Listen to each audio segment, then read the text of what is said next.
Okay, welcome to Frontrunner family.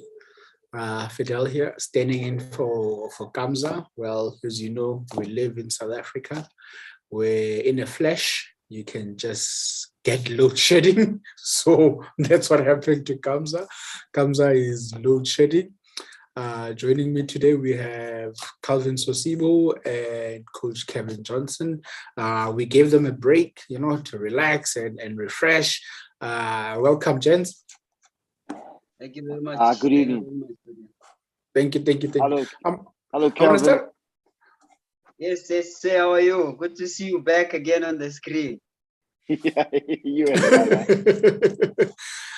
We're gonna start at Ellis Park. Coach, today marks 21 years since the Ellis Park disaster, where 43, I believe 43 fans passed away. It was a game between Chiefs and Pirates. How important is it to remember this date? Fidel, from a personal point of view, I think it's probably one of the most important days on a football calendar that has to be remembered by both teams, because they're both very, very, very big teams in South African football. And like I alluded to earlier on, the same thing happened to Al Ali, where 74 of their fans died. And when you go into their training ground, there's pictures of all those 74 people who passed away. And at the bottom, there's a big message that says, "We will never forget you." So, in all respect, I've noticed on the social media and in the media what Kaizer Chiefs had done today. They send in a lot of condolences and things like that. So, for me, from a personal point of view, I think we need to do that as Kaizer Chiefs and Pirates. And myself, my condolences to the people that lost their lives on this particular day. And as a football person, I will never forget that. Condolences indeed. So what do you remember about that day?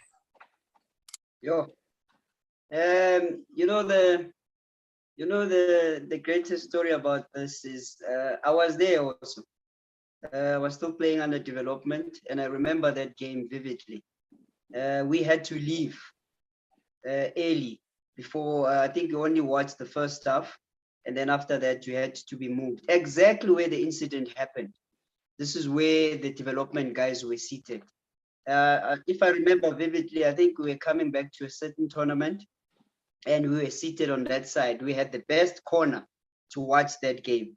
And immediately when our team manager told us that, "Hey guys, we need to go somewhere else. We're gonna be playing on that day." So we just had to rush and go to the clubhouse.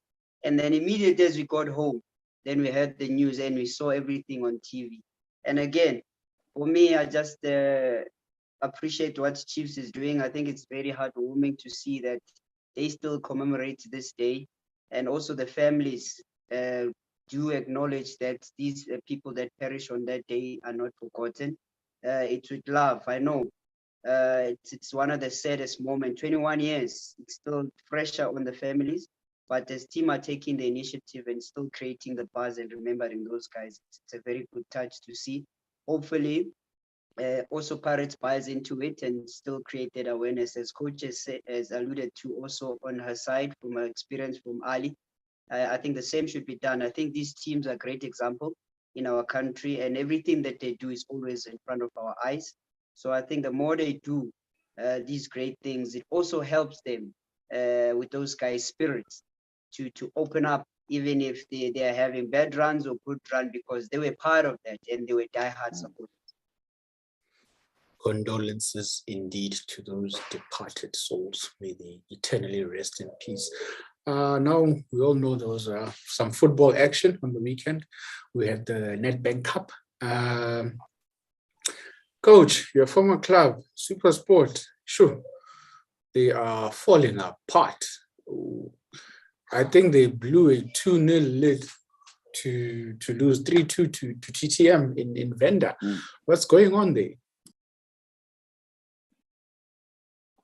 Look, from what I read in the papers, what I gather, what is happening at the club and things like that, they have a very young team. They probably have one of the youngest teams in the league. But the run that they're having and the success they're having is all well and good to the development structures and things like that. I just think, and now you having all this throw around that Benny will be going to Supersport. Caetano's not good enough. There's a lot of talk that it looks like somebody is looking to ruffle the feathers of the technical team, and this is where myself as a coach, this is where I really would like to give Caetano the energy that he needs. Give Andre Arendse the energy that he needs. Give the technical team, give them the energy they need, because then it will go over to the players. And this thing that's coming about, that he also needs older players to sort of get the team in a better shape. That's the wrong, for me, that's the wrong way he's answering the media. I need more experience, I need more this. What do you need, Caetano? You just need yourself, because you've been doing well. You threw away a 2-goal lead, which in my mind, you have the experience. Those players that you have there have brought you very, very far this season. So there's no way you can say that these players don't have the experience. They must have the experience to take you to another level. So don't, once you lose, now you start talking. You've got to talk before you start losing, if you understand what I'm saying, Fidel. And this is where I'd like the management behind him to be behind him and give him the boost to say, yes, go. Because now it's too late. He can't win anything. He had probably the best chance to win the Nedbank, but he throws away a 2-0 lead. It's always, for me, when as a coach, it's always easy to talk after the loss. It's always easy to talk after you don't succeed as to what you want to do. Because whatever happens afterwards, I have to take the blame. So therefore, I've got to be a little bit more cleverer. And this is what I think Calvin spoke about this 3 or 4 times ago before. This is where you've got to have mentors, or you've got to be brave enough to speak to someone else and say, this is what I have in my team at the moment. How do I become a better coach? A better coach doesn't become a better coach just from playing the game. A better coach becomes a better coach by being able to consult with somebody or people who are going to give you their view, whether you're losing, whether you're winning.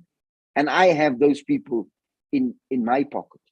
I can't tell you who they are, but I have those people that I go to when I am in desperate need, or thinking, I'm up against the wall. I'm not getting the results. I'm in the PSL. What do I do? I have this type of management. What do you think I can do? And this is where I get my resources from. And it's people that are honest with me, people that are really, really, really honest with me, that I've had with my life, the critical to me. And they'll tell me straight, Kevin, yes, your team, my friend, hey,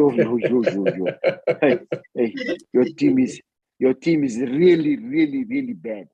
You know what I mean? And critical, no pulling, no punches, but these are they become personal friends.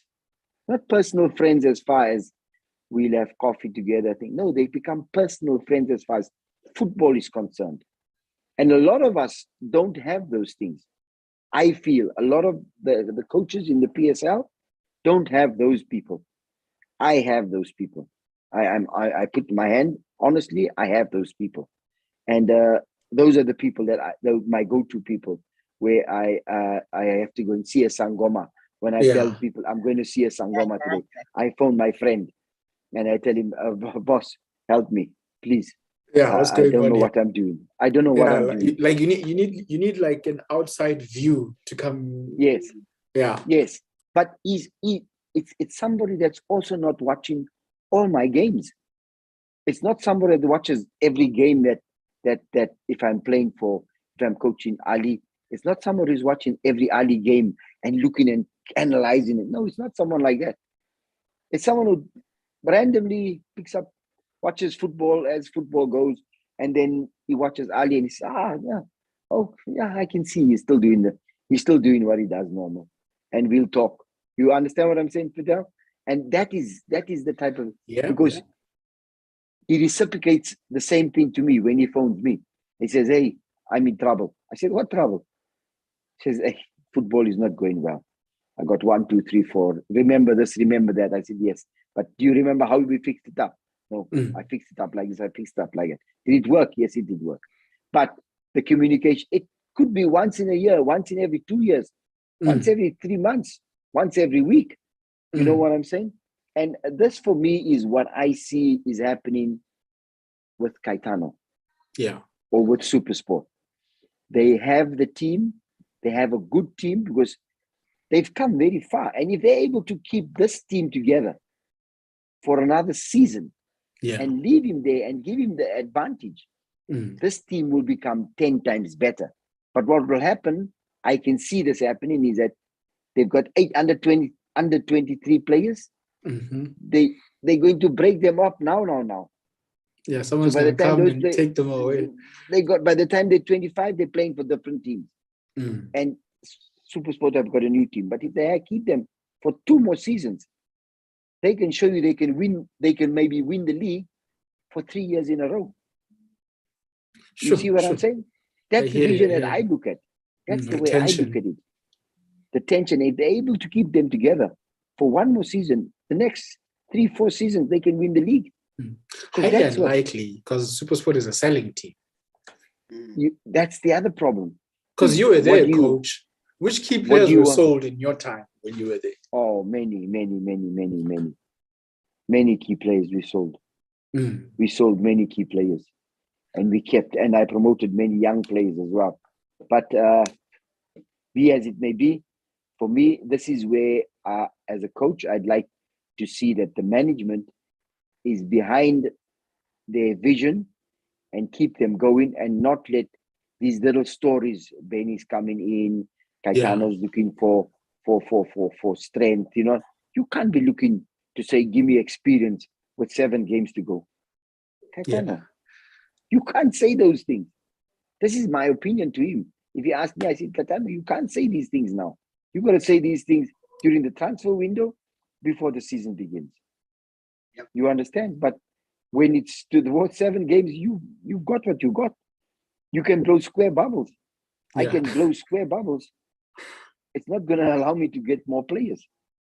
So to say those things this time of the season, you gotta start thinking of what you say to the people during the media conference as well. So I'm going to bring you here now. Coach complained of leadership. Is it too much pressure on Ronwen Williams to carry this team? Because if you're being honest, he's the most senior player there, because what's his name? Bushem Kwanas is out because I believe he's refusing to get a vaccine. So, but there's also Obringoma they brought in, but just recently they lost a senior player in Teboho Mokoena. Do you think it's just too much pressure for Ronwen Williams? On my side, I don't think it's too much pressure because Ronwen has been around. He's been through the pillars of the development structures, and I feel those players that are there are amongst age mate. He has been through that route as well. He has been in the system of Supersport, and the way that he has been welcomed into the system is the same way that he needs to take all those players into the channels in how to develop and become the Supersport player that the management and the technical team expect from them. So leadership-wise, yes, he might need some assistance from other guys also, which are more seniors, where they got Tabo Lungu, Basera. I think they all need to huddle up as senior players and come together and then try and help these youngsters. Because as Coach just alluded now, is the fact that when you have age on your side, I see what Supersports they are doing, but their building phase is okay. They are building okay with them with the age on their side and the quality of players that they are trying to bring. Them giving them more game time to grow into the game gives them an advantage, a 2-3 year advantage ahead. At this time, this is where you don't look for fruits. This is just where you're trying to get these players together to understand the philosophy and the way on how the team wants to play. Then eventually, when they get into the second season, those players will be okay now to take on the challenges to face like the big teams that are on the league. So in that being said, the Ronwens, the Pasera, the Lungu, the Mgomas, it's all their responsibility to buy into this. And management, again, needs to come into this fold, knowing very well that they are a selling team and they are losing quality players.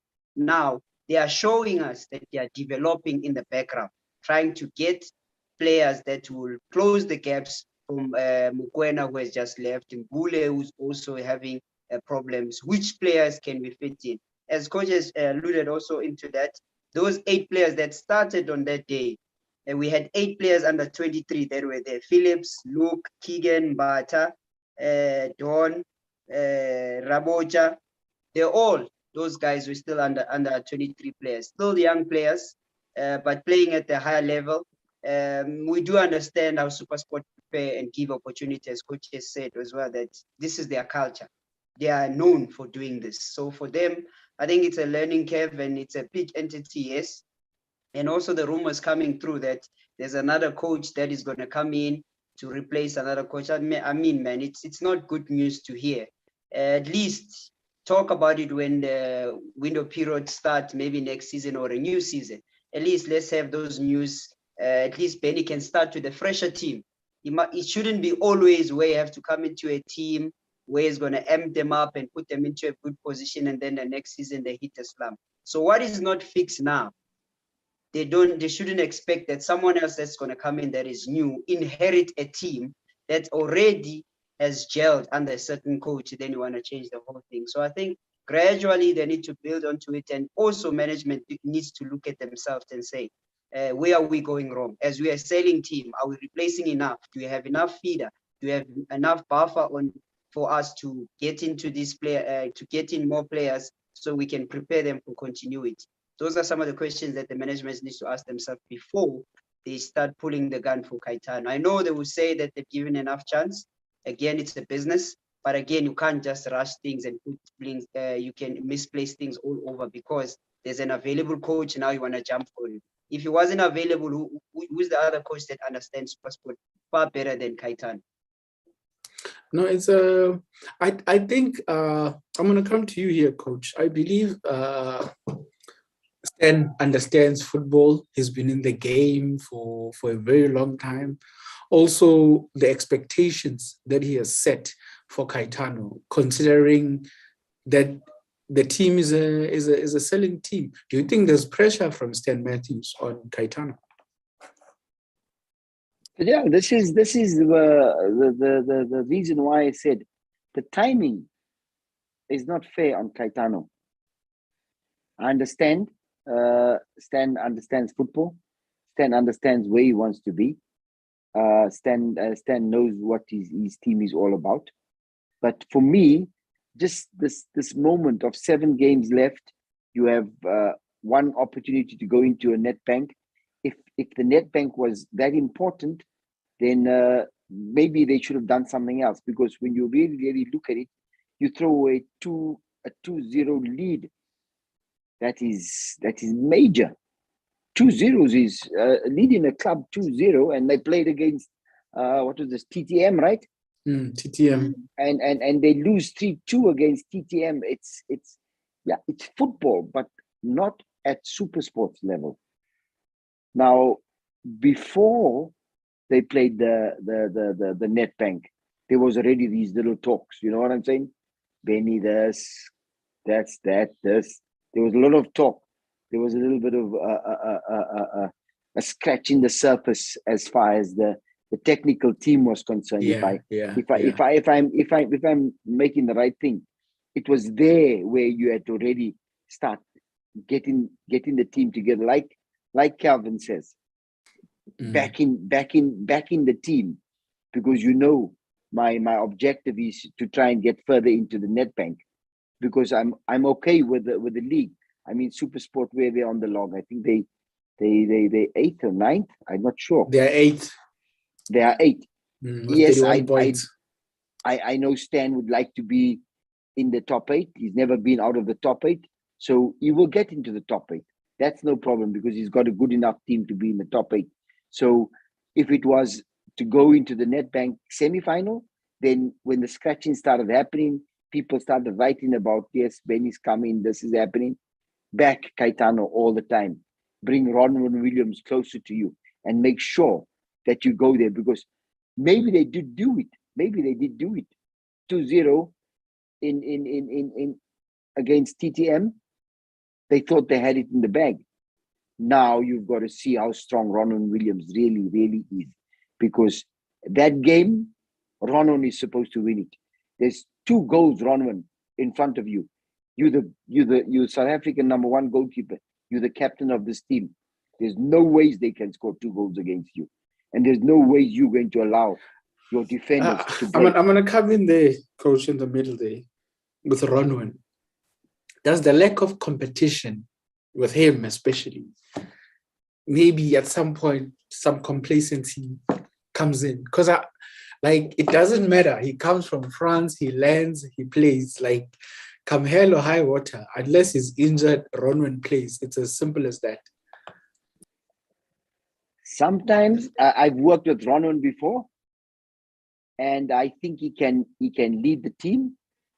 But in some moments as well, I think he can forget that he is much bigger than he thinks he makes himself to be. You understand? He's got to get that character as well. There's a lot that shows. He's not complacent. Game. No, he's not complacent. That's not what I want to say. I want to give a certain.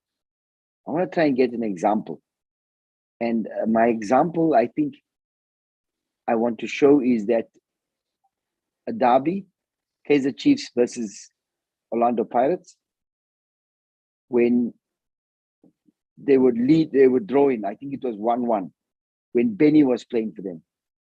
Benny was playing for Pirates. It was 1-1, and I think it was closer to the end of the game when Benny scored the free kick. Maybe Kevin will tell me. He scored the free kick. They won the game 2-1. Right? That's the type of leader. When you look at how he does it, you've got to be. You get what I'm saying? Yesterday's game, Manchester City versus Liverpool. Yeah. Just before Kevin De Bruyne scores the goal,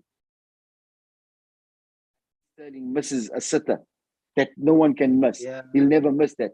He'll never miss that goal in normal life. Kevin De Bruyne scores the goal. But out of nothing. I think it's out of nothing. If he didn't take the deflection, it's no goal. But it's out of nothing. Yeah. And he stands and he goes. I'm not talking about his celebration. I'm talking about his talk to Raheem Sterling afterwards, to Jesus, and to specifically to Bernardo Silva. Yeah. If you just see his body language to the 3 of those people, then you must know he's the leader. He's the one that's going to take this team to the next level. You understand what I'm saying? And it's funny because we can see it on television. And as a coach, I look at that. I look at the body language. I look at what he's doing. I'm not looking at how he's celebrating. I'm looking at what's his eye contact with Sterling, what's his eye contact with Bernardo Silva, and what's his eye contact with Jesus. You see what I'm saying? With Sterling was, don't worry. You see what I've done now? I scored the goal. We're backing it. Don't let that bother you. With Bernardo Silva, do what you're doing all the time, because that is where we want you to be. We want you to play like a centre back and a centre midfielder, because the rest of us, we're going forward. So stay there. Don't come and push me now. Stay where you are. You're playing well. You get what I'm saying? And when you look at the back, when I still see Benny's face before he takes the free kick, he tells those Pirates players, I win this game for you today. Don't worry. I win the game for you today. Yet he did nothing the whole game. Yeah. But just his face and his composure in his body, he tells you, I win the game for you today. And I've had that experience with a lot of my players past, and at Ahli, I knew, and you can actually see the demeanor of certain players, what they're going to do. I had this feeling with the Champions League, when we beat Zamalek. Afsha had the ball. He did nothing the whole game. He got the ball out. I said, he's going to score now. Mm. It was intuition, and he gets the ball, it's a shot. 79th minute, you win the Champions League. You know what I'm saying? But it's that type of leadership that Ronon has to do. For example, the ball is coming, he's the last man in defense. He gets a magic, maybe not a bad shot, but a good shot. He must make a fantastic save. He knows how to throw his body. He must make not an easy save, because that's the bad part about Ronon. He'll make a good shot look like a piece of apple he's picking. Just chick, nice and easy. He's got to pick those shots and make a hell of a dive. You know who would do that? Opara would do that. Some of the goalkeepers of past make a fantastic dive and catch the ball, dive the ball, throw it on the floor, and swear all his defenders. Hey, that's Munib. Thank you, Kelvin. That's Munib. What he's doing, he's indirectly telling his defenders, I am the boss here. If you don't defend, I will not save like this again. Thank you, Kelvin. You remind me of my brother, of my son. Munip is like that. Yeah, okay. I'm going to come back to you, Coach. Sipho Mbule, why has he gone off the rails? Coach, you ponder it as well, but I'm going to start with Sipho Mbule. What's so much talent? Yeah. I think he needs guidance. There's still a long way for him to play football, but if this is the way how he wants to go out, this game is very cruel. It will take him out. So at this time, he's still on his peak. He's playing well. The last thing that he needs is to lose the rhythm of him playing football. The office things, leave it to your agent, let them sort it out. You are showing signs of you being unhappy. Start first by playing football, then after we look at the office affairs, because right now I think that's what's affecting him, because when Tebogo Mokoena left for Sundowns, he also felt that he needs to go where he wants to go. So if that move didn't happen now, it starts to bother him, and then he starts becoming ill-disciplined. This is the last thing that we need.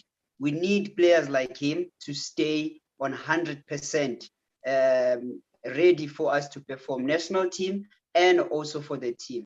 So if now he's doing this, for him, I think this is a big drawback. And then if he's maybe communicating with other people that they are waiting for the contracts to lapse, only then he can join Kaizer Chiefs. If those teams are really serious about him, they'll put up an offer. If Supersport are not ready to release him because they saw that they've lost Mokoena, he's the only player that is left for them that they can still carry on with the same plan that they have in terms in building this team to finish top 8 or to fight for any honors that are on the league. But if he becomes the missing link now, he's giving an opportunity for a starting bet to these young ones, because if one of these young players will hit form, you'll be forgotten. This is how football is. It's very cruel. It's one of those players on his position, they come back and then they perform. He's gone. And then now, those teams that have requested for his service now, the longer you are out of action, the more you lose value on you as a player. So the more you are playing, you are accumulating more money for yourself. So the people that maybe might be advising him on the side, I think they're telling him the wrong thing. They give him a bad story, because if you're going to abscond from your work, the best thing that a team will do, they will frustrate you not playing, and you are dropping your value. And the more you are frustrated, when you get time to move to a certain team that you want to move into, you find that they're going to get another player because they feel as if they can't get you. Now, if they replace you with another player, now you become a second choice. You got an opportunity here where you cemented your position. When the time is right, even the money that you want will be on your favor. At this time, it might be the selling clause or whatever, and then you end up wanting to go and play, and then in a way you get there, you don't get an opportunity to play. So I think players sometimes need to consult the right people, maybe people that have been longer in the game, get like solid advice in terms of how to go about into these things. Because if you go in it because now you are engulfed by fame, and then you're no longer thinking like a footballer. Now you want to think like a superstar. It's still a long way to go. We respect the boy, he's playing well. He just needs to continue to play football. The rest will follow, because I think the bigger dream for him, I don't know, maybe I'm wrong, is for him to apply straight overseas. And if this is what he does now, teams abroad, they start weighing into this situation and be like, okay, so if we sign this player, and then if we bench him for a couple of games, then he's going to start raising his discomfort, and then he wants to leave or be loaned. This is not a type of player that you want to have. So discipline needs to be at the highest level, because you are playing at the highest level as well. So if you need that respect, you should also give it. Reputational damage indeed. Coach, Sipho Mbule is 24 years old. Yeah, they say you're only as good as your last game. When was Sipho's last game? I haven't seen him the whole season. I think he's played 10 minutes. And Calvin has alluded to many, many things, my friend. And if you are a wise person, and you're a wise player, and you're a wise coach, then you will take his words and you will read between the lines, because it's exactly what I would say to the player. You know, as a coach, I give you my personal opinion.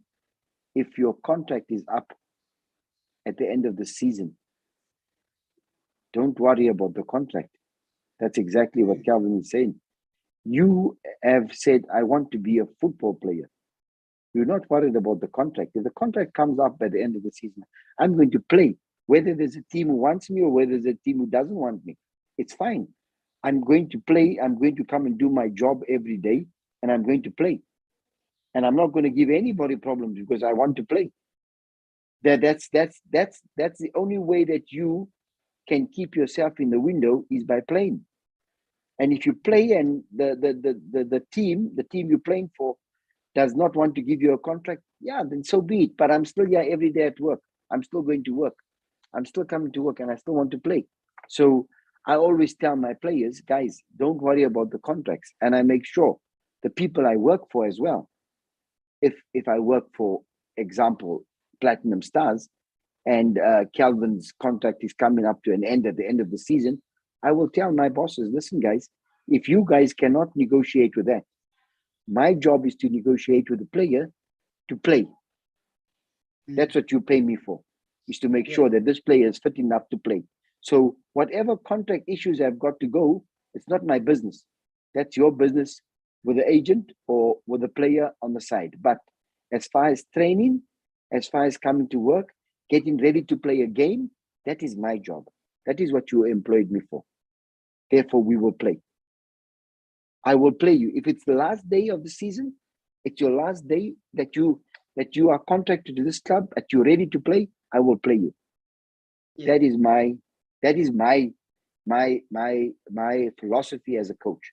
And that is my philosophy when I work with for any club. That's my philosophy I go with. So we know you haven't employed me to sign contracts or make demands on the player. No, you employed me to coach this team, to make sure that you win games. That's what you employed me to. One of the things, okay? But you cannot employ me and tell me, no, you can't sign this player because he doesn't want to sign a contract. Those are two different things completely. The player is fit, he's ready to play, I play him. Yeah. So you've got to, as a coach and as a person and as the management, you've got to get all those checks and balances in place before you even take over a coaching job. Because if you remember, even with Benny at Amazulu, there was things that he said in the paper, I'd like to play this player, but I can't. You know what I'm saying? Benny said that. I'm sure, am I right, Calvin? Benny said, yes, I'd like to play this player, but I can't play this player because the management says I can't. Now, when I go to a club, I don't go with those things. I go to a club and I say, straight, Calvin, contract's finishing this year. When the contract comes to an end, 6 months left, Calvin can sign with any team he wants to in the world. But Calvin still plays for this team under my guidance. And I've been employed to coach the team to make sure that Calvin plays as many games as possible. I'm not going to take him out of the team because he doesn't want to sign a contract. No, that's not part of my deal. That's not part of my deal as a coach with a club. And that everybody must know from the start. So when it gets to that part, guys, you've made a mistake. You should have negotiated with this player long ago. Yeah. So it's a give and take. But at the same time, you've got to also understand, like Calvin says, read between the lines. Has he been undisciplined? Has he not come to training? All those things. We don't know those things as far as Sipho is concerned. We don't know. All we know is what we saw last season, that this is a fantastic player. Him and Tebogo together in the midfield. Very, very good. What has happened after that? Outside the pitch, we don't know. So those are all little things. But I'm only giving you my own experience as to what I've done. Tuso Pala signed for Supersport while he was still at Platinum Stars. This is for real. This is the real thing. He signed for Supersport while he was at Platinum Stars. He told me that. It was 6 months left to go. He told me. I said, Tuso, I don't care. You could have signed for Manchester United, but you still got 6 months to play here for me. He said, yes. I said, you got 6 months. You got 6 months to play here for me. We're not done. If you score 10 more goals, by the time you get that side, you are super fit in your head, in your mind, in your feeling. You are super fit. You can go. Yeah. I don't care. I shake your hand and I'm happy. Ask him. His last game was against, I think it was against Sundowns. We beat Sundowns at Royal Bafokeng 2-1. But I tell you, and I'm telling you this, the truth, Calvin, Fidel, half the team was crying in the dressing room to say goodbye to him. Why? Because I kept my word to him. I kept my word to all of them to say, whoever wants to leave, doesn't matter. I don't have a problem with you. You can leave, but when I put you in this team and you don't play for this team, that moment, remember, there's a God above. They'll punish you. Don't tell me about, I think I'll get injured. No. You're playing. You play for this team. Still paying you. He's still paying you. Tuso will probably tell you, if ever you get him, ask him what happened that day. He'll tell you. We'll it find was magic. We'll find him. We'll find him. We'll find it was, and that's the true story, because it's exactly like I say, and exactly like I tell Kevin. Tell you, your contract is coming to an end. Unlucky, guys, but 6 months left. You haven't negotiated with this player. He's gone, but I'm still playing him because I made this arrangement with you when I started coaching this team. Yeah, that's how it is. Before we move on, Coach. Yeah, continue. Sorry, Coach. No, like I say, those are the deals. In South Africa, that's the deal. In Europe, it's a different deal. In Europe, I get the budget. As a coach, I get the budget. How much you giving me this year? You're giving me 400 million. Okay. Therefore, I get the budget. I got to think about all the things. This one's leaving, that one's not leaving, this one's coming in, that one's going out. You know what I'm saying? The only thing that South African coaches do is they come and they say, okay, guys, I think we need 3 players. What players? We need a striker, we need a midfielder, we need a thing. Can we afford them? There's someone else who says, yes, we can. They buy them and they come in. That's the way South African football works. There's no coach in South Africa who has the budget. There's no Maybe coach. Sundowns. Maybe Sundowns. Not even Sundowns. Not even Sundowns. They don't have a budget. Not even Sundowns. Yeah. Sundowns coaches, you recommend, they bring in. If it costs 100 million, Sundowns will buy it. But the coaches are not subject to answer to the budget. Calvin, do I make sense? Am I speaking the truth? It's Europe.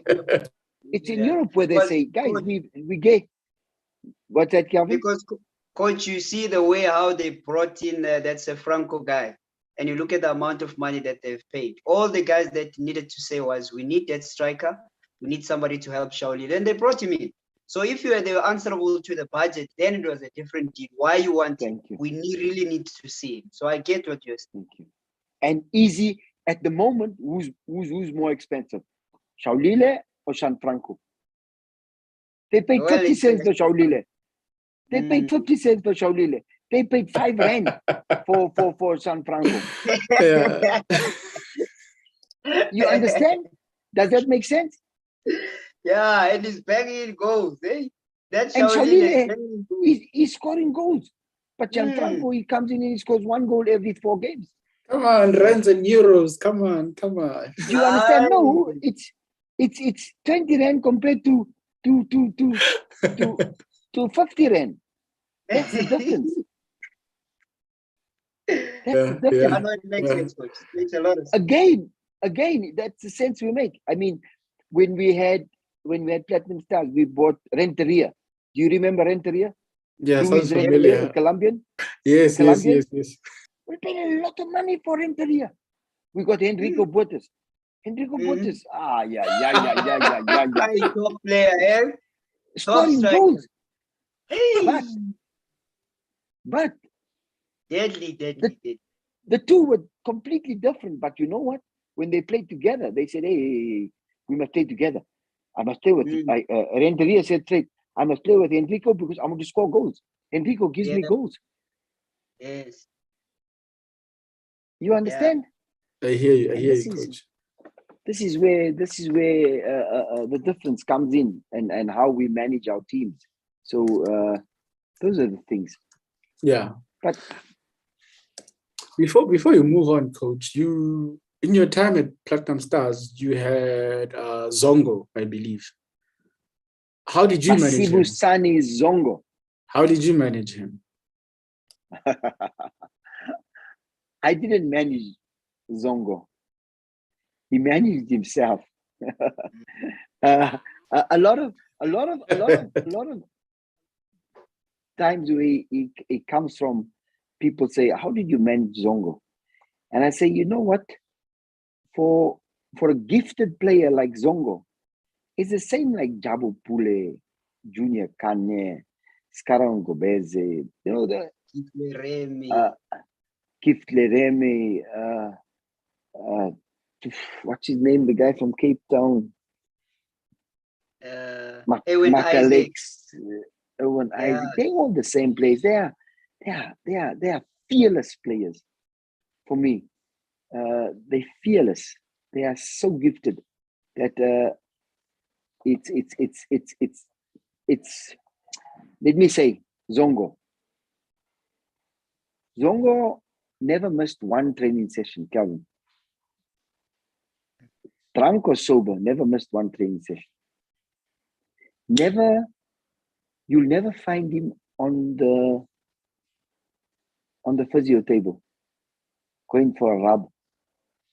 Never. And the players would kick him. Henrico would hit him. We would tramp him. I'm giving you the players that can hurt people. You know what I'm saying? Who else was a kicker? Gifsy. Yeah. Gifsy Tole. Would hit him. Like, you know what I'm saying? Kick him hard. And Zongo, get up, dust himself off.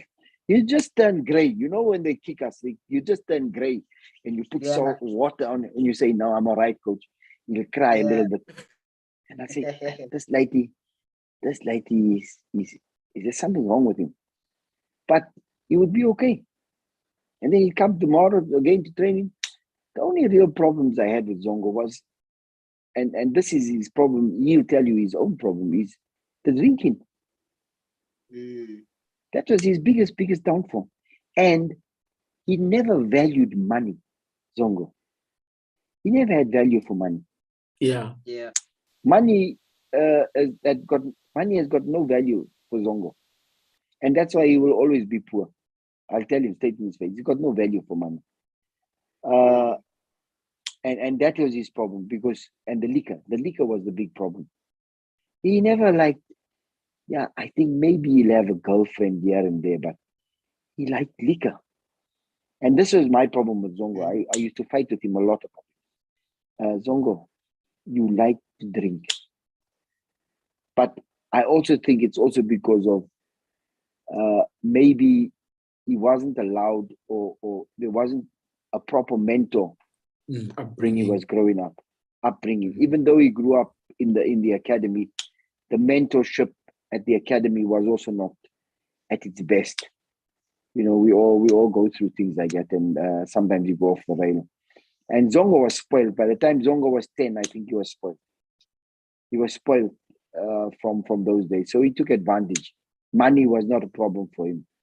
But like I say, the way I managed him was I treated him not hard, but I treated him in a way that he had to respect me. And for that, I think he liked me. He always speaks well about me. And I think because I gave him the respect, when he came to work drunk, yes, he knows he came to work drunk. I can tell him that. He made sure he stayed out of my way. And he made sure he worked hard. You know what I'm saying? He's sweating off. And he would come to me and say, Coach, there was a few times when we had a good one-on-one. He said, Coach, I think I'm an alcoholic. I said, Zongo, you're not an alcoholic, my boy. You just can't drink. The problem is you can't drink. And a lot of our players don't realize that they can't drink. Kevin, they can't drink. Yes, when you are super fit, you can't drink. One beer, my friend. You go, you finish. Yes. Yeah. Someone doesn't tell our players that, okay, guys, let's go out. They have 2 shots and they're not drinking Johnny Walker cheap. They drinking. Or they drinking 1860 Chivas Regal or something like that. You know what I'm saying? Or they drinking. Okay, good. They drinking. Am I right, Kelvin? Yeah. Or they drinking some expensive liquor. Taste. You know what? That expensive taste is even worse. Half a shot of that, they finished. Because you're fit. You are fit. Yeah. Most of them are fit. So you're spending money on everybody else but yourself. Yeah. So I used to tell him, Zongo, if I were you, I'd go to the shop, I'd buy a half liter of pap sak, which is that 5 rand wine. Drink that, you same drunk. Yeah, same impact. Because you just wasted all your money on everybody else but yourself. Yeah, true. A lot of our players don't realize that, guys, it's a waste of time. In fact, if you're a football player, it's a waste of time to drink. Only because you can't drink. The bottom line, you can't drink. It's not conducive. You're too fit to drink.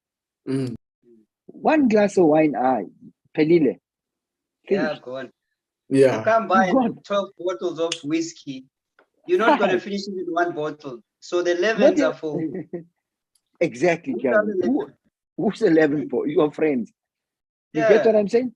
And then tomorrow they're going to say, Calvin, grand for it. He spends that, man. He spends. But my 7 bottles. But did you see how much Calvin drank?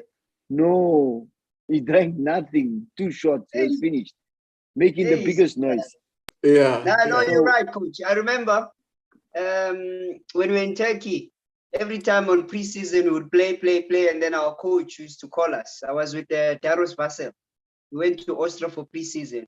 And then for me, it was a culture shock. So when we got in there, after we're done with our preparation, then we go to this bar. Hey, the coach says, you are also coming with. I'm like, hey, I don't drink. He said, you are coming with.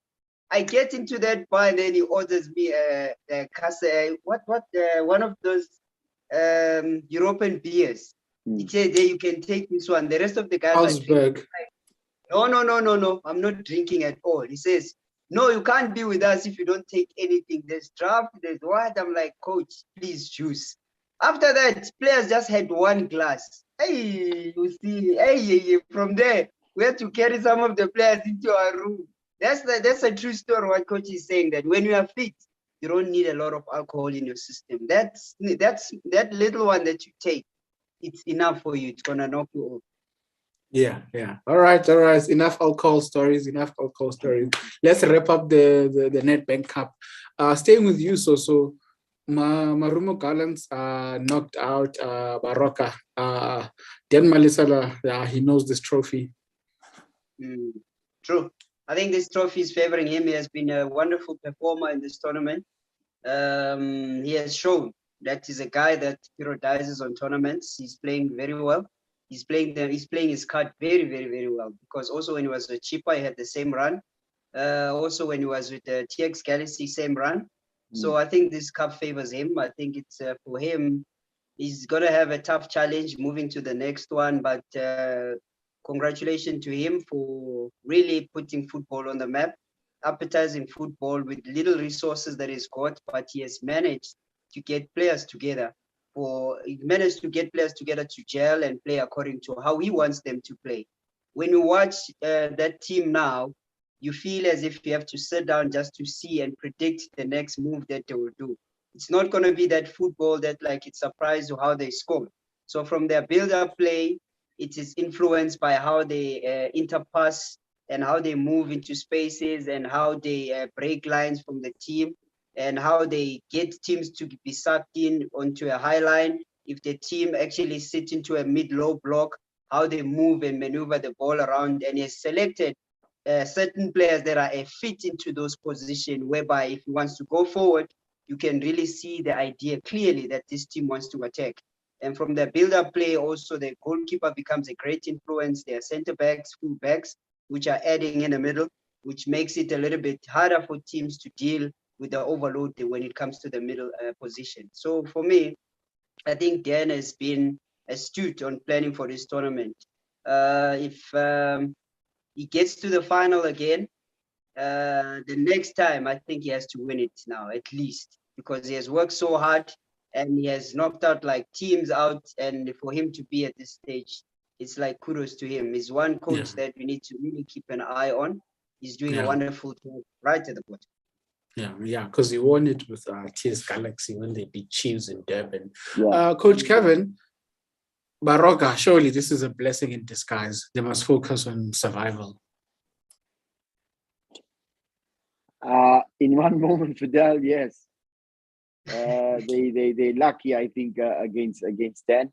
The one thing I like to say about Dan's teams is that he always has the goalkeeper, the two center backs, and the one defensive midfielder. His spine of his team is always strong.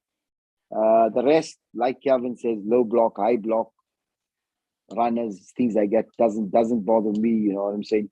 As I always say, if the spine of your team is strong, then your team will be strong. You just have to figure out how it works. But he's done well with his teams.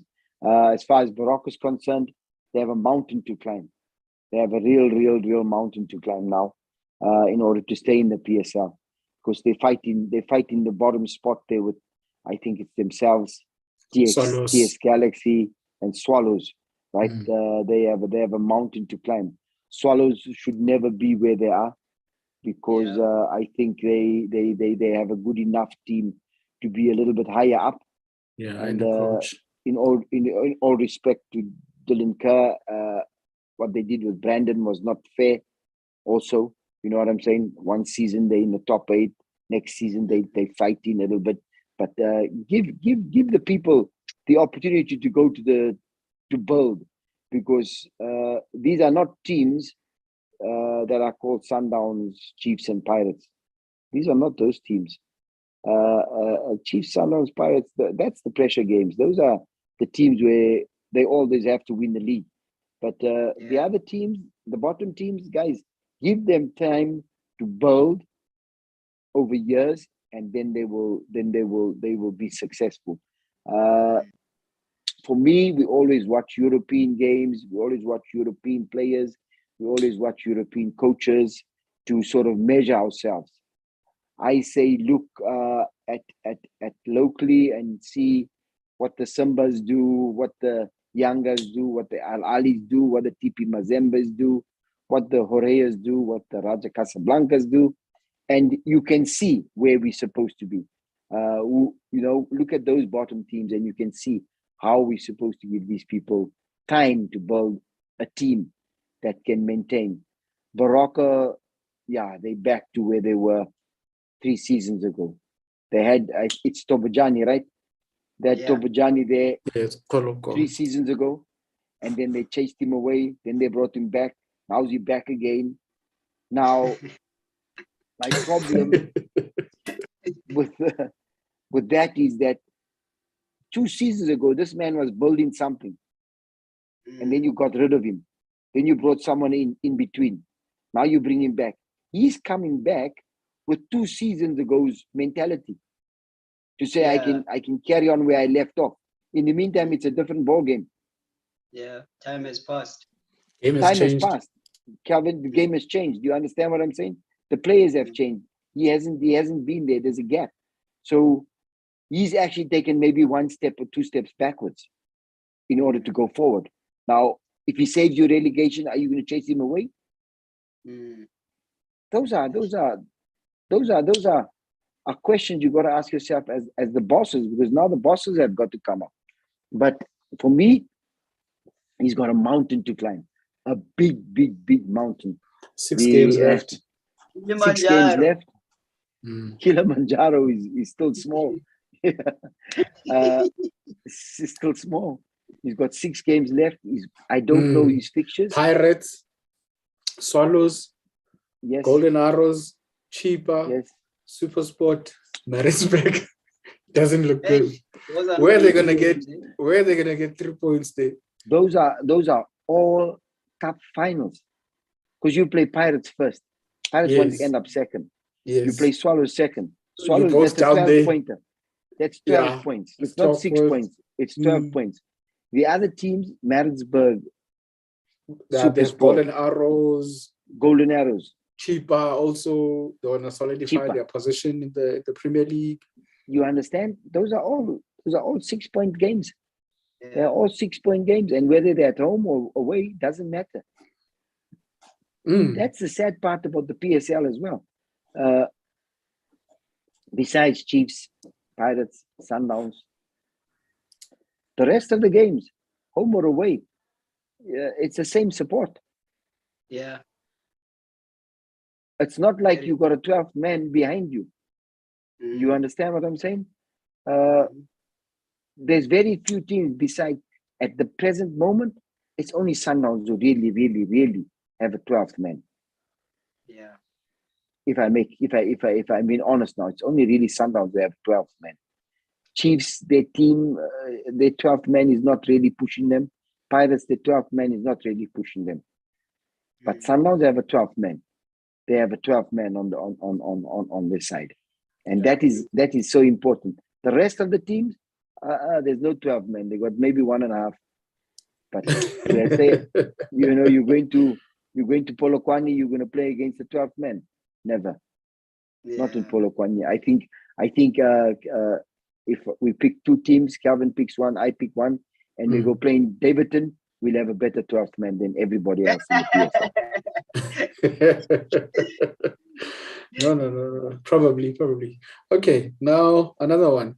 Royal AM came back to beat Tax. They were also 2-0 down. So, geez, John Maduka, he's fighting on all fronts. At this stage, they're heading to the CAF Champions League. And now they're in the semi-finals of the Nedbank Cup. Royal AM, I think, has surprised everyone. Yeah. Well, for me, I wouldn't say I'm surprised. I'll just say the continuation has been great because that's a takeover team from Celtics. Most of those players that are there are familiar with the coach. There was not a lot of changes. Like the transition, the blending in of all those elements by John. Yeah, true. That's why I'm saying this shows in terms of the coach's personality that has rubbed onto players. With all the transition and the blend happening, still maintaining such a good run, taking a team from Blom to Durban, change of environment and so forth. So me, I think this is one of the elements that has highlighted everything, which is a team that has been in existence. It's just that it changed hands. So the way that now that they're having a great run, but it was something that we all saw that John was doing in the background. So now it's coming to fruition, which has, for me, has met its maturity stage. As it's fighting on all fronts now, it's all those players that are switched on. It's players that just, when they're in the field of play, they know what they need to do and what they're fighting for. So for me, I'm happy to see him, yes. Also, the game that played over the weekend, Tuks. I think for them, to concede those 2 goals, for me, I think it went to maybe lapse of concentration, maybe players being too complacent on that game, not respecting the opposition that you are playing. Because if my mind serves me well, Tuks had a good run in this tournament, and this is the tournament that introduced Abu Jali, Manti, Obrimgoma, a whole lot of players. Yes, Bosibande, all those type of players. So this is a team that has performed very well on this tournament. So for me, it wasn't a shock also to see them to go this far. But for Maduka, I think this was a rude awakening. They're playing another strong competitor on the league, which is Sundowns, which they're playing them on the semifinals. And I think that's one hell of a game, which I know it's a cup. It's not a league. So remember the cup final before the final. Yeah, so the cup always bring in a different element compared to the league. We know Sundowns on the league side, they ran away with it, but this is now for Royal AM to salvage this and try and get this trophy on the bag. Because once they beat Sundowns, without any disrespect, but I think they can go all the way to win it. So for me, I'm happy for John Maduka from where he is.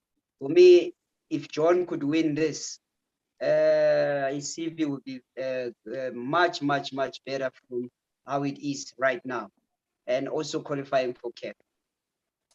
Coach Kevin, Yes, John sir. Maduka, in a normal, I'll say, league, the big teams should be going for his services. Am I wrong? Yes, you are. Because this is exactly like I told you before with Caetano. This is where your management must appreciate who you are and what you're doing for your product. And I say this again, I said this in a few of our sessions before. If you see the Royal AM's facility, then you can understand how John has brought the teams together. Royal AM and Bloemfontein Celtic. It's a fantastic facility. But now, if people are throwing around the words to say John is ready for the big teams, then if I'm the owner, don't touch John. Let him build this team, because this team is only starting now. You understand? Because, like I said early on, with the thing of Supersport and Caetano, when you look at what Mamkizi is doing, there's not a lot of pressure on John. She's taken all the pressure off, the flamboyancy, the elephants, the presence, all the that's taking the pressure off John Maduka. You understand what I'm saying? And whether she knows it or whether she doesn't know it, it's a stroke of genius. She's taken all the pressure of John Maduka and Royal AM. It's the same like Sekukuna. There's no pressure on Sekukuna, but they're doing a fantastic job. Yeah. Tabu Sonong and the head coach McDonald. Yeah. They're doing something in the background that's maintaining the team's performance. You understand what I'm saying? There's nobody criticizing. John Maduka is doing his job and he's just carrying on. And the fact that they come back in the Nedbank after, they score the late goal 3-2.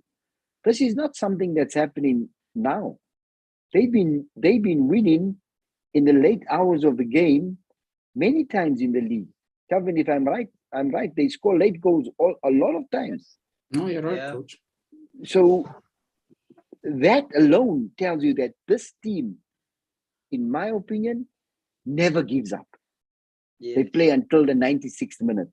So they can score in the 92nd minute.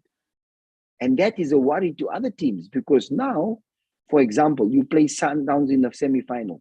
The score is 1-1. Who's the more worried of the coaches? Yes. And who's the Sundowns more coach. confident of the coaches? You get what I'm saying?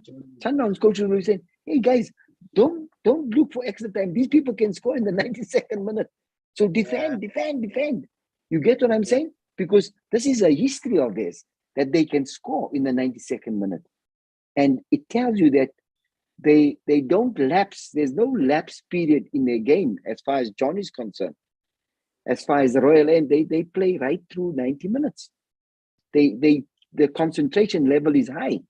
And it looks like it even gets higher towards 85 minutes. When it's 85 minutes and they draw in 1-1, that last 10 minutes is hell for the opposition team. Because they're going to come because they can score goal. So, like I say, whatever Royal AM is doing, I know they have a fantastic facility. You got to give John Maduka credit for bringing them to where they are. But you got to also say, Kaizer, whatever you're doing regarding the elephants, regarding the cars, regarding this, you're taking the pressure away from the man who's controlling your team. And he's doing it well. Yeah. So what Calvin has said, the synergy between Bloemfontein Celtic and Royal AM, as far as Durban is concerned, is really, really put together. Leave him there for another time and let him build a good team. And then we can start saying, does he need to go to the top team, yes or no? Yeah. But leave him there now. Make his life worth living in Durban. But that's for the management to say, you know what? I've got this egg. This is a golden egg. Doesn't give me problems. He's not too much. He talks, he does his work. I have to look after him, but keep him there and make sure the road carries on because he's not old and he's a young guy. He's a young coach and he's able to build for you. So let him build. Let him build. Yeah. Then I stay with you here, Coach. There's a question on YouTube from Mbule Gavin. If Royal AM qualify for a Champions League, do you think they would at least get past the group stage?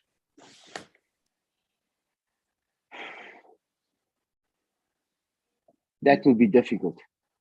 It will be difficult because you have to look at who's in the group and then you can understand whether they're able to do it.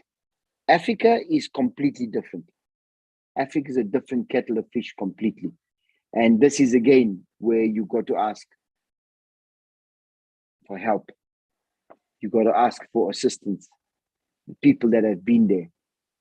You get what I'm saying? I've been there 50 times.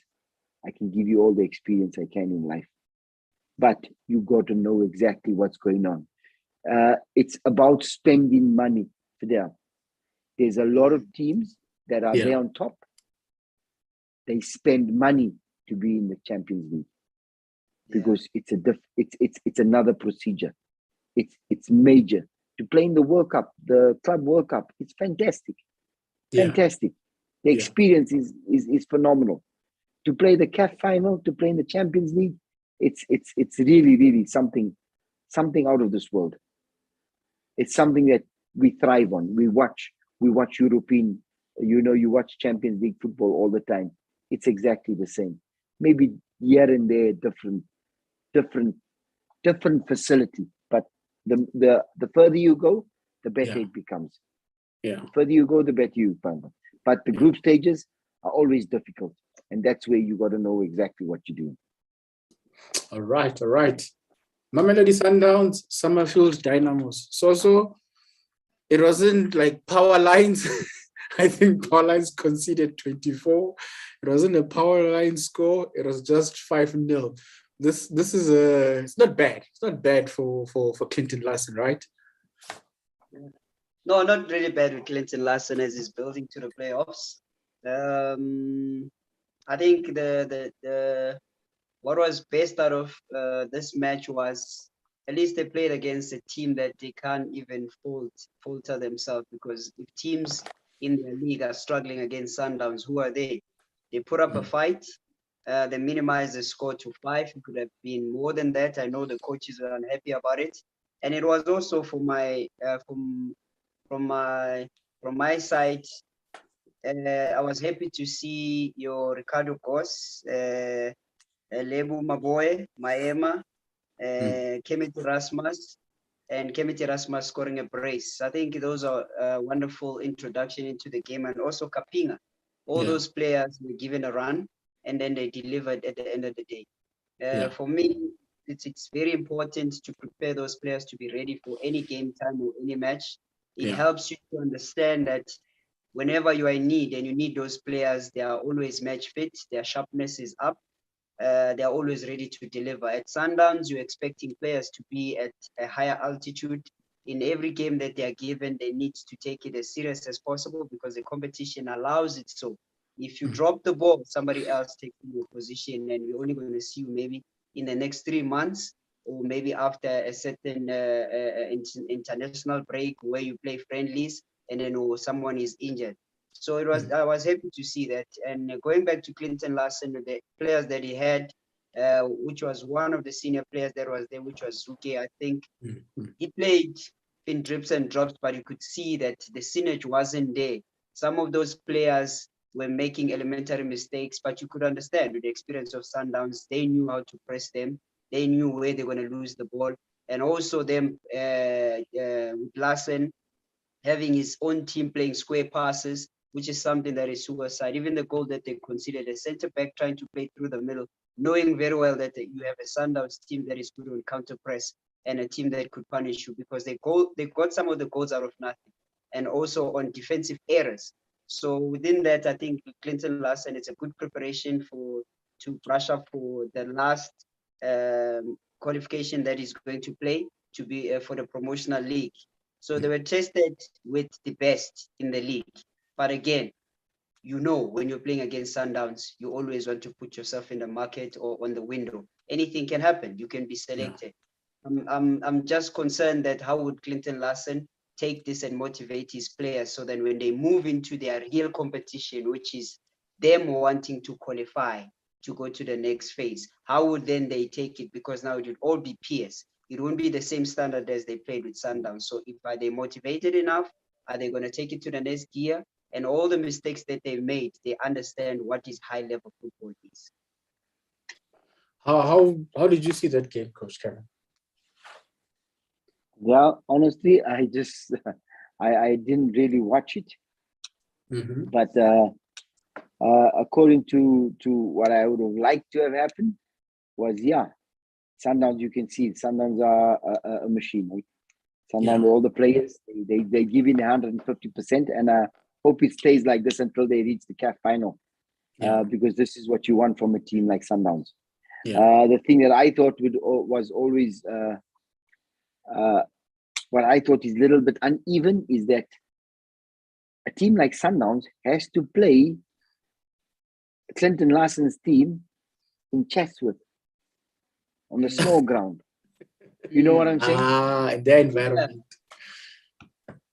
Play them in their environment. Yeah. And then we can see. Because I just like that type of game. Because then we can see what Clinton Larson is made of. Because now you put them on the big pitch. The players, they haven't played on the bigger pitches and the shower pitches and all that stuff for a long time. Some of them from Clinton's team. So play them where Clinton is and put Sundowns there where they're also a little bit uncomfortable.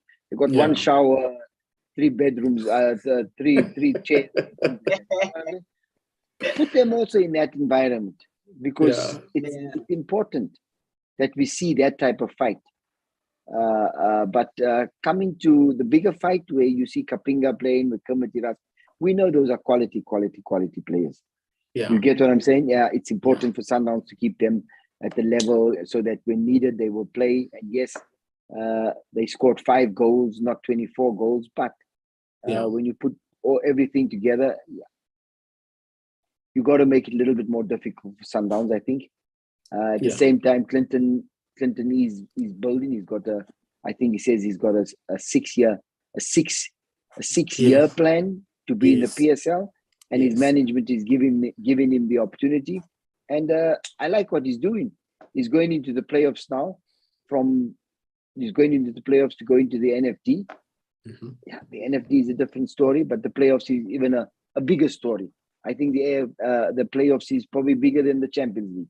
So it's going to be hard for Clinton, but he's probably learned something. But he has a good few PSL players in his team that can take him to the next level. And I pray that he's able to win promotion and get it, because somewhere along the line, he's got someone who's backing him. Yeah. Like we say, they should back Caetano Tembo. Like we say, they should back John Maduka. You get what I'm saying? Yes. He speaks openly about his chairman to say, this man, he backs me. He understands where I'm coming from. Yes. He's backing me. We hope that this man backs him until he's in the PSL. And when he's in the PSL, doesn't say, I need someone more experienced now, and lets him go, but allows him to carry on. Like the owners of Leeds United done with Marcelo Bielsa. Yeah. They allowed him to bowl from the first division into the Premier. And he's done a good job. And Leeds is doing well now. But Sundowns, it's like I say, Sundowns is always good to see whatever they do. It shows that they're going to another level. Machine. Yeah, you got to give credit to not only the three coaches, but I think you got to give credit to the entire backroom staff as well, the doctors, the strength and conditioning coaches. I think that for me is probably the key at Sundowns at the moment. The fitness coaches and the medical team, because they're playing so often, that has got to come into sync. And I think they got a very, very good team behind them as well. Yeah, no, that's true, Coach. Before we wrap it up, so Kaizer Chiefs are in trouble with the PSL again for fielding two ineligible players. McCarthy's son. Yeah. Now, Coach, I want to know from you: is that sabotage for Stuart Baxter? Because those aren't his issues. He just plays. He plays players that are available to him. And clearly, if he fielded those players, he was told that they are available. I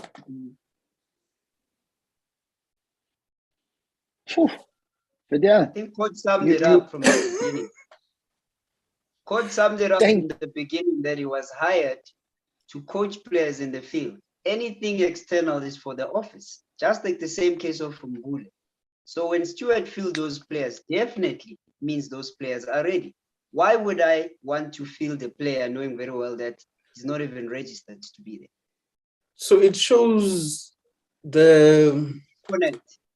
Yes, between the first team and the management and the administration as a whole. Is that what it's exposing at Chiefs right now? Yeah. I don't think they're in sync at this point, because you can't make such an error being such a big team, because those are finer details. I think at last time they also had an issue where with the red card. Was it also them where they had red card and then they brought in that player that was suspended? And then they had to check. You remember that case? I'd have to dig deep. Yeah, there was a case also like that that happened. So again, it's still in question. I think it was I think it was Sundowns or so, which was Langerman. I think it was Langerman. Oh, yes. Remember that case? Oh, yeah, so he wasn't in the team, but he was in the stands, but they brought him in. No, he was in the team. He was on the team sheet.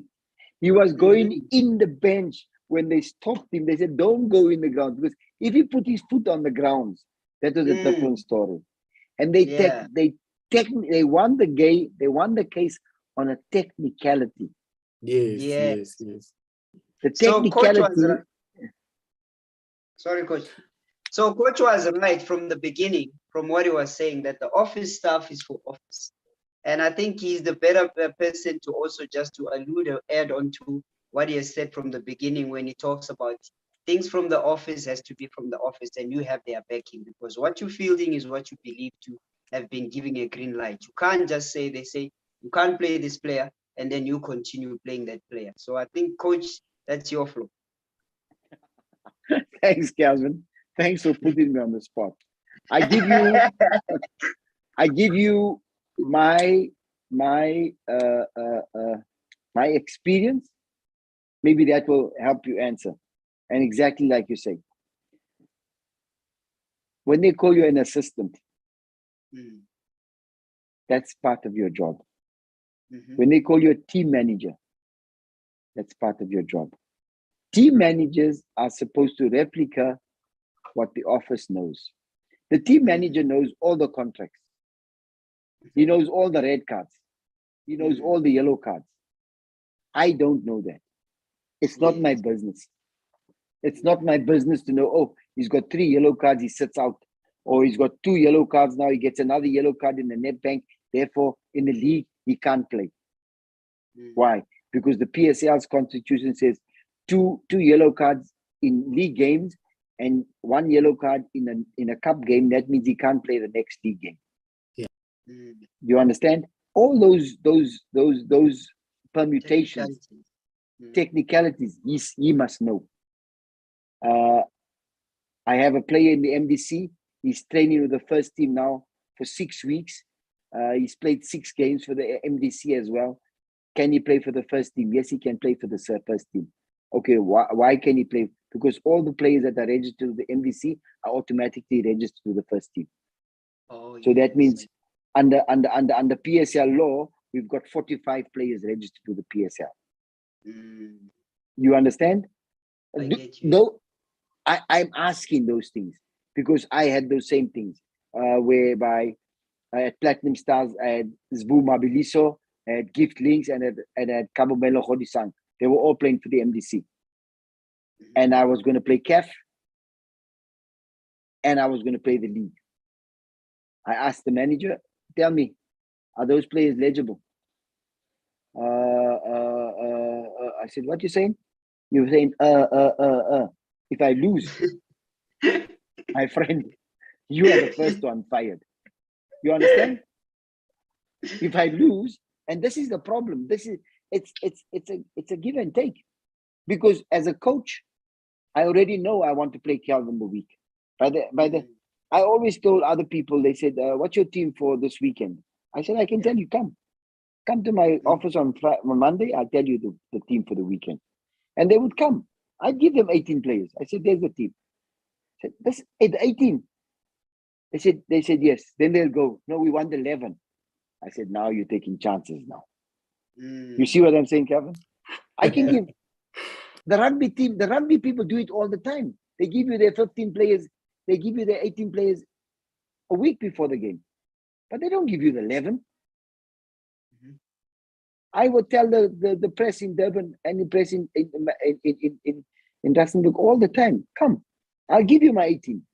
When? On Monday. I give you the 18 players. No. I said, I give you the 18 players. Can you get your 18 players from any team on a Monday to play for game on Saturday? They said, no. I said, I give you my 18 on Monday. I'm not scared. It's normal. Yeah. But you want 11? Oh, now you're asking something else. If you want the first 11, now you're asking something else. You understand? It's 2 different questions. But like I say, for me, the assistant, team manager, the manager has to know those jobs. Okay, how do you react, coach? You won the game, hypothetically. 3 points gone. Yeah, well, that's the story. 3 points gone. It's 3 points down the drain. It's something that you should know immediately after the game.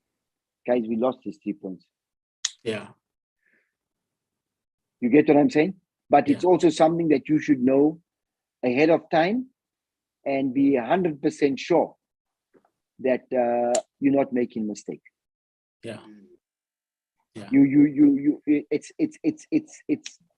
I call it what you call it it's specifics or details, Mm. paying attention to small detail. Cross your Joy. T's, dot your I's. Yes. Mm. For me, it's about paying attention to small detail, especially when you're in the middle of the season and you have certain things. I think it's also about, having the proper people behind you, that when you do these things, there's always something, a light flags up. Yeah. I'm taking a player from the MDC, light comes up. What for? Why? Yeah. This, that. And in my head, I always have a tick box. Okay, Yeah. the MDC player is coming. Is he registered? Is he of age? Mm. Is he sick? Is he this? Is he that? Has he been tested for COVID and all those things? A list like that comes up in my head when I do that, because it's not a normal PSL player that knows how he goes to the hotel. You know what I'm saying? You bring in an MDC player. Do we have to pick him up at home? Has he got a car? How does he travel? So you look at all those little things, and those are just out of curiosity. Like I say, paying attention to detail for whoever comes in. So oversight, which could have been really costly if they were going for the league. Yeah, very. Very, very, very costly. It could cost you millions, eh? Yeah, like it cost you millions. It cost you millions of rand.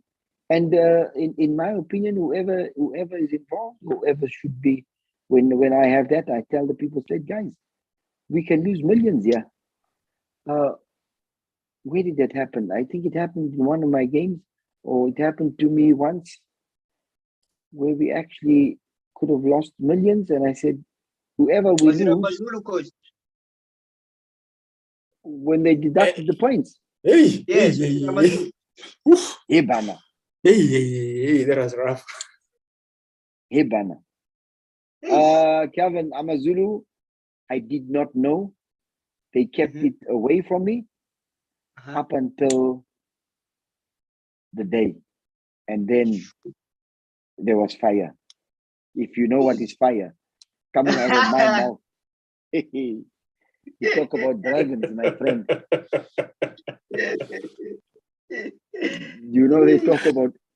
They talk about F's and B's and K's and C's. Hey, yeah.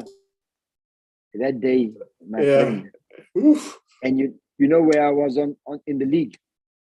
I think I was number 10. And they just got promoted. Hey, when I opened the book on Monday, they said number 18, hey Calvin.